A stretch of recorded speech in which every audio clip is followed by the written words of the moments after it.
motivation.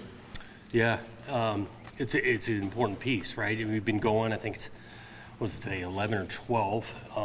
Kind of hit them strongly on Sunday. This idea not just kind of getting through it, but in truly improving through this week. And I was happy with today, coming off of scrimmage. We got a bunch of reps on Saturday.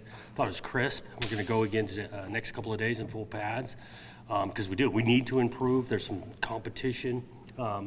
Kind of described it as a week of separation to the team in regards to, depth charts, but also just teams themselves. What team can separate in regards to getting better through these dog days of camp?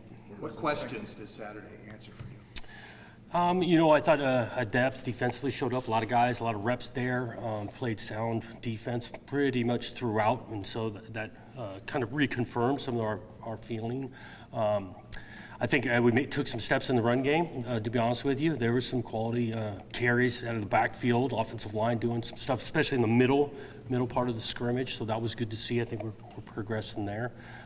Still a lot to work on, though. What about your corners? Did you learn anything about them? I know there's a lot of guys that are in that. A lot of guys, and a decent amount of rotation.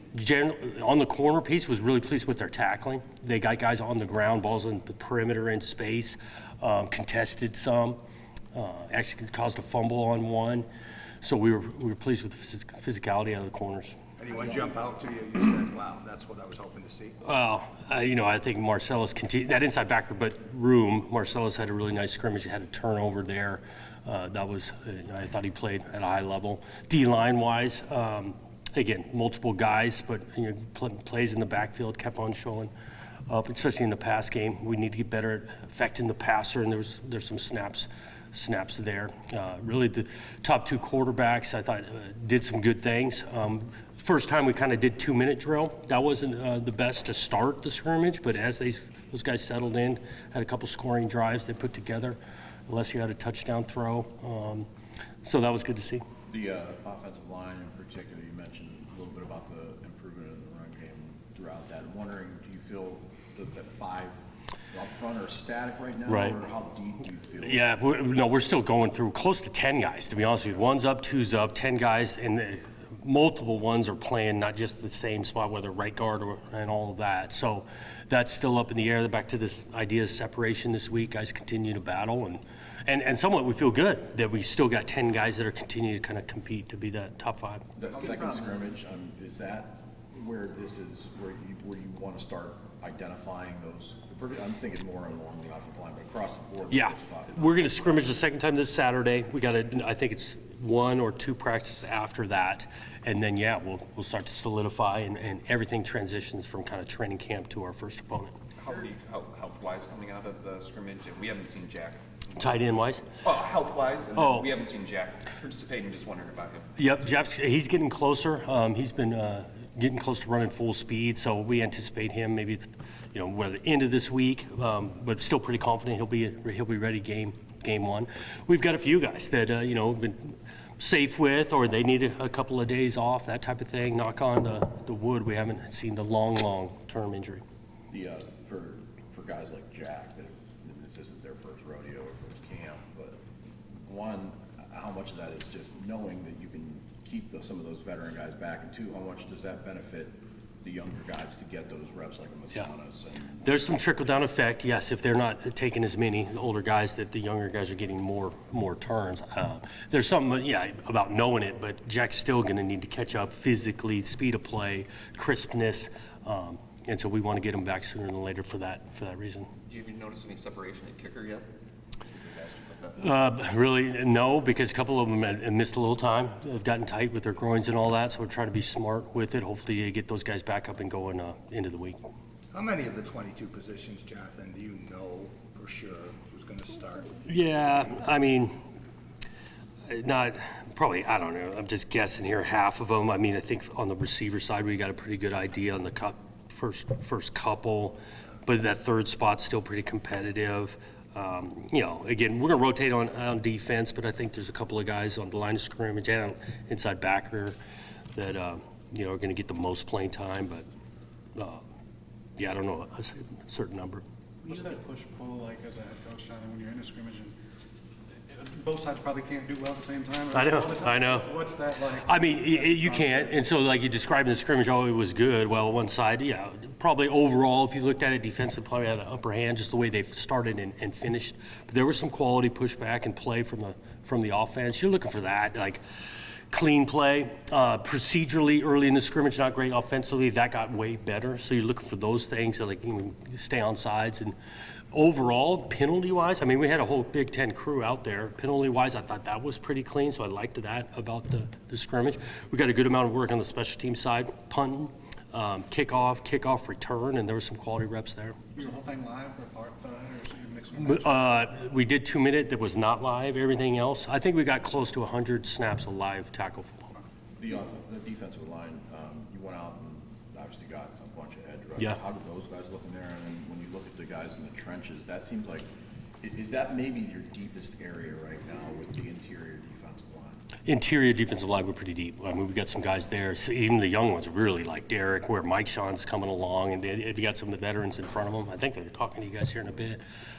Like the additions, Cam, Isaac, they contributed.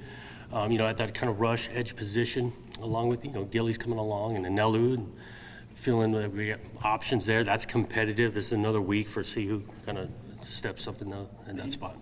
Sorry, the interior defensive line, when you have a group that has a lot of guys coming back, you had a guy like Grady, Derek. Yep. And one of your top recruits, like when you have that sort of foundation for the defense that okay, we've got this taken care of, what does that do for the rest of the guys that you have something you can rely on? Yeah, well, particularly for that position, we want them playing all out every snap. Go to get tired because they know someone's coming in that is a really quality player, and we want to rotate that position and they play that hard. And then again, this game starts up front, and so it starts at the interior of the offense and defense, and those guys we're going to count on in a big way. Is that a position that requires, the size, the speed, it has a unique athleticism to it. Is it hard to sort of build a stock of those guys where it's not just guys who can play, but have the ability to really make that impact? Yeah, sometimes that takes a little time, that girth, that strength, the physicality, the wear and tear. There's a bunch of technique, and Lane's coming in here. He's the best I've been around in that regard, because there's a lot. And that's why we want to be a place of development and get some guys that are younger side that grow into that. It's not going to always just happen overnight. We used to ask D'Antonio around this time if there were any guys that switch positions where you maybe say, I need to get this guy on the field right now. Let's find a way to. Is there anybody that maybe? Right. I don't know about position switch. Not to this point. I think we get through this week. I think, especially on defense, some situational guys like getting on the field to rush the passer might take place. Maybe not as much first down, but third down, he's showing up. We got some guys like that. Is there any of the true freshmen who've kind of popped a little bit? Yeah, Jaden Savory's made some plays, caught a touchdown on the scrimmage, true freshman-wise. What I like about him, we always felt like his athleticism is going to be top-notch, but he's showing some physicality in the run game. He's shown up liking that. I think Jace is carrying it, learning more and more of the physical brand of carrying the ball, not just with using his skill set, and I think he's grown. Had a couple good carries of putting his foot in the ground and getting 4 or 5 or maybe early in camp, he's apt to bounce it. Those two guys stand out. You're talking about development. Before you came out here, we were talking about some of the great walk-ons that have come through this program, and with the 105 limit and walk-ons sort of being phased out here. I'm curious as a coach, now that you see scrimmages and the season starting, what effects that might have on sort of these long-term development projects that feels like we always talk about. Yeah, I'm a fan of having walk-ons, being one myself, opportunity, the contribution they make. And there's plenty of story, right? The walk-on that comes and turns into a really good player, started for a couple of years, but there's plenty of story of just being great for the culture, whether it's scout teams, special teams contribution, all those guys matter. And we're trying to keep them around as much as we can. You said you liked some of the things you saw in the run game. Can you expand on that a little bit? We had some efficiency on first down. I'm not saying it was overly explosive. We didn't have a bunch of like 30, 40-yard runs, but we had some quality 5, 6, blocked cleanly, getting the ball to the second level, right? Forcing the secondary to make the tackle, not just the D-line and linebackers. We're getting those guys covered up. I like that part of it. You mentioned red zone for a second. What did you see from that? We kind of ended the scrimmage with a little competition thing in the red zone. Defense made a few stops. They scored a couple of times. We start the ball on the 25.